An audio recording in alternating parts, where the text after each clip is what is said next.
तो क्या चल दोस्तों, एक मूवी देखी मैंने जियो स्टार पे जिसका नाम है हेवन। हालांकि बहुत टाइम पहले आ गई थी, लेकिन कुछ था नहीं देखने के लिए तो मैंने ये मूवी को देख लिया। ठीक है, 2 घंटे 7 मिनट की ये मूवी है और क्राइम थ्रिलर मिस्ट्री पे ये मूवी होने वाली है। ठीक है, मलयालम मूवी देखो जितनी भी आती है ना, देखो कोई बड़ा स्टार कास्ट नहीं होता इसमें, कोई बड़े एक्टर नहीं होते हैं, कुछ ज्यादा बजट नहीं होता है इसके अंदर। लेकिन भाई साहब इनकी जो स्टोरी है ना, इस तरह से ये प्रेजेंट करते हैं ना कि बंदा देखने पे मजबूर हो जाता है। तो ऐसी ये मूवी है, तो मैंने इसको देखा। तो आइए इसके बारे में बात करते हैं कि किस तरह की मूवी है, आपको देखनी है नहीं देखनी है। ठीक है, तो मलयालम वालों से देखो एक ही मेरी शिकायत है कि यार तुम्हारी जो मूवी है उनको थोड़ा फास्ट फॉरवर्ड में बनाया करो। ठीक है, क्योंकि ना थोड़ी सी स्लो जरूर होती है लेकिन लास्ट में अपने को हक भी देके जाती है, ऐसी बात नहीं है।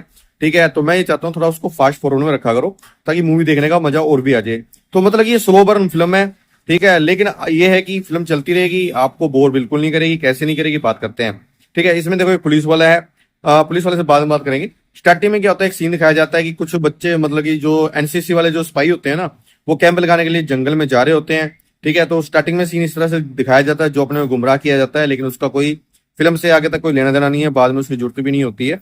ठीक है, उसमें ऐसा लगता है कि लड़का तो भाई वो लड़की मेरे को देख रही है, नहीं लड़की किसी दूसरे लड़के को देख रही होती है। ठीक है, वहां पे कैंप लगता है, फिर लड़का लड़की थोड़ा घूमने के लिए चले जाते हैं जंगल के अंदर। वहां जाके मिलती है एक लाश। ठीक है, जो कि लाश आज से 4 दिन पुरानी होती है। उसके बाद में एक सीन दिखाया जाता है कि जो इन्वेस्टिगेशन करते हैं पुलिस वाले, ठीक है, वो लाश को इन्वेस्टिगेट कर लेते हैं। ठीक है, इन्वेस्टिगेट करने के बाद भाई साहब जिसको कातिल होता है उसको भी पकड़ के ले आते हैं। ठीक है, कातिल को पकड़ के लाने के बाद पता चलता है कि वो खुद एक पुलिस वाला है। ठीक है, जब उसको पकड़ के ले आते हैं उसके बाद में कहानी स्टार्ट हो जाती है फ्लैशबैक के अंदर कि हाँ भी एक्चुअल में इसको पकड़ के क्यों लेके आए थे, यहां तक लाने का कारण क्या था, ये चीज इसमें दिखाई जाती है। जो पुलिस वाला है, ठीक है, वो काफी अच्छा होता है। छोटे मोटे केस आते हैं उसके पास में, लेकिन वो उनको रजिस्टर नहीं करता है, उसको अपने दम पे उनको सोल्व कर देता है। जैसे कि बच्ची किडनैप हो जाती है तो उसको भी केस को सोल्व कर देता है। छोटा मोटा केस आता है मतलब उसको सोल्व कर देता है, ज्यादा झंझट नहीं रखता है।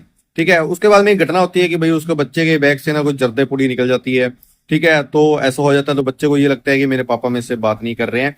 ठीक है, तो वो नॉर्मल सीन चलता है। उसके बाद में भाई साहब कहानी स्टार्ट होती है। कहानी स्टार्ट होती है कि एक परिवार का भाई साहब मर्डर हो जाता है, जिसके अंदर एक बंदा होता है, एक उसकी वाइफ होती है, एक उसकी लड़की होती है। ठीक है, वो मर जाती है। ठीक है, फिर वो पुलिस वाले को बुलाया जाता है, वही पुलिस वाला होता है, उसको बुलाते हैं। वहां पे जब देखता है तो भाई साहब ट्विस्ट आता है कि उसका जो लड़का होता है भाई साहब, उसका भी मर्डर वहीं पे ही हो जाता है। ठीक है, अब वो होता है इसलिए देखो, वो तो मूवी देखो तो पता चल जाएगा मैं क्यों बताऊँ आपको। ठीक है, लेकिन इसके अंदर क्या चीज दिखाई गई है कि ये मूवी आपको ना गेस करने पे मजबूर करती है। आप खुद गेस करने लग जाते हो, हाँ भी ये लड़का यहाँ पे आया, इसको क्यों मारा गया। अच्छा, मतलब कि वो लड़की का बर्थडे था इसलिए यहाँ पे आया, क्योंकि वो तस्वीर देखता है, वो तस्वीर उसको ड्रॉ कर रहा होता है तो उसको बर्थडे पे गिफ्ट की होगी। तो ये चीजें मतलब आपको खुद को गेस करने पे मजबूर करती है। ठीक है, लेकिन जब वो अपने लड़के को देखता है कि अभी उसके लड़के का भी मर्डर हो चुका है तो भाई साहब वो टूट जाता है। ठीक है, उसके बाद में इन्वेस्टिगेशन स्टार्ट होती है। ठीक है, इन्वेस्टिगेशन स्टार्ट होती है, भाई साहब मूवी चलती रहती है। ठीक है, कहानी को गोल गोल घुमाया जाता है। ठीक है, जो कि आपको हुक करने पे मजबूर कर देती है। आप सोचते हो यार आगे क्या हुआ होगा। ठीक है, उस परिवार को क्यों मारा गया होगा और उस लड़के को क्यों मारा गया है। ठीक है, पुलिस वाले बेटे को। ये कहानी इसके अंदर ऐसे चलती रहती है। फिर इन्वेस्टिगेशन करता रहता है, लेकिन वो क्या कि होता है कि कानून के अंदर भाई साहब जिसके मतलब मर्डर हुआ हो उसकी फैमिली किसी का, तो वो उसमें इन्वॉल्व नहीं हो सकता है। लेकिन वो अपने जो मैडम होती है उससे परमिशन लेके भाई साहब उस केस की जांच करने लग जाता है अपने तरीके से। उसकी जांच करते करते उसके बाद क्लू लगते हैं तो उसको पता चलता है कि भाई साहब जमीन के अंदर एक लाश गड़ी हुई है। ठीक है, लाश कौन सी होती है, उनके नौकर की होती है, मतलब कि एक मर्डर और होता है। तो पहले 4 हो चुके थे तो 5वां मर्डर भी हुआ होता है। ठीक है, तो उसको भी निकाल लिया जाता है। ठीक है, अब उसके अंदर भाई साहब स्टार्टिंग में एक कातिल को पकड़ भी लिया जाता है, जो कि कबूल कर लेता है कि हाँ भी मैंने मारा है, उसकी लाश भी मैंने दफनाई है। ये चीज है, लेकिन मेरे को और एलिमेंट चलते रहते हैं कि हाँ भी उसके परिवार को क्यों मारा गया और उस लड़के को क्यों मारा गया, ये आपके दिमाग में घूमता रहता है। ठीक है, अभी आप सोचते रहते हो कि कब इसका ट्विस्ट एंड टर्न आएगा, आगे भी देखेंगे। ऐसे ये मूवी चलती रहती है। ठीक है, फिर उसके बाद में धीरे धीरे उसका प्लॉट रिवील होता है। ठीक है, क्यों उसको मारा गया, सारी चीजें उसमें दिखाई जाती हैं, जो कि देखने में काफी बढ़िया लगती है। आप मतलब कि सोच नहीं सकते यार ये चीज भी ऐसे दिखाई जा सकती है। ठीक है, और लड़के को क्यों मारा गया था वो जब चीज आती है तो आप काफी रिग्रेट करते हो यार। मतलब कि आप देखना मूवी, मैं कोई स्पॉइलर नहीं देना चाहता इसको। ठीक है, और इसके अंदर जब वो रिवील हो जाता है कातिल को, वो ढूंढ लेता है। ठीक है, कौन सा कातिल है भाई साहब। उसके बाद जो इसकी एंडिंग है वो देखने में काफी बढ़िया लगती है।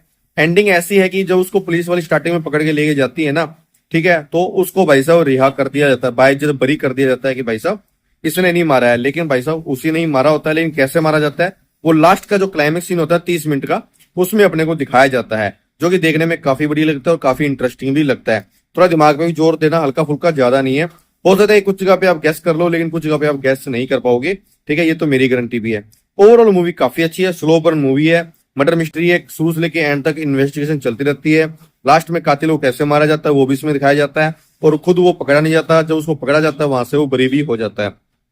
तो एक बार इस मूवी को आप जरूर देख लेना जब भी आपका मन करे। तो ओवरऑल मुझे तो मूवी अच्छी लगी है। अगर आपको इस तरह की क्राइम थ्रिलर मूवी पसंद आती है, ठीक है, तो जरूर बता देना, और भी अपडेट के लिए चैनल को सब्सक्राइब कर लेना। मिलेंगे आपको अगले वीडियो में।